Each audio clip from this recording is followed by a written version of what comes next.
There is talk tonight about the possibility of selling the naming rights of Paul Brown Stadium. Understand what's really at work here is a little bit of horse trading between the Bengals and Hamilton County.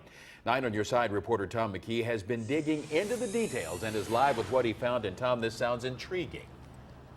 It certainly does. And Clyde, you may have heard the term, you scratch my back, I'll scratch yours. Well, that's what's at work here.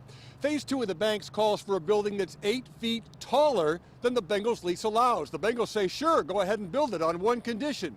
You have to give up the naming rights and potential revenue for the remaining 12 years of the stadium lease.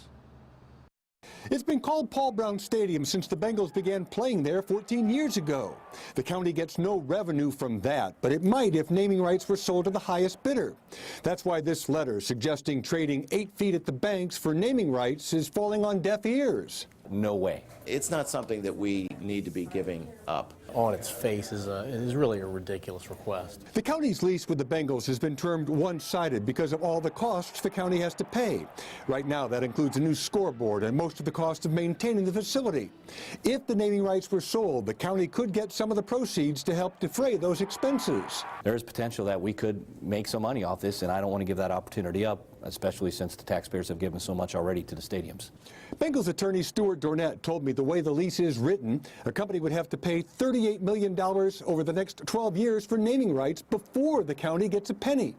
He says such a deal isn't likely given the small size of the Cincinnati media market, but that isn't swaying anyone. This is clearly a situation where taxpayers are not going to give the Bengals something additionally to let us have 8 additional feet in private development. Phase 2 of the Banks will run between the Freedom Center and the Stadium Plaza, benefiting, the county says, the region and the team. I would hope that the team would reconsider and frankly would sign off on the need to build those buildings at what the developers would like to do.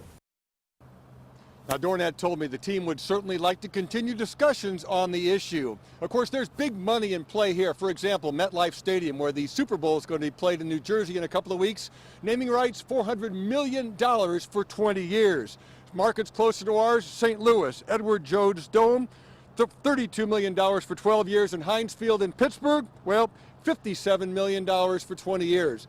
Big bucks, big issues to be decided. Tom McKee, 9 on Your Side, live downtown. Really big, Tom.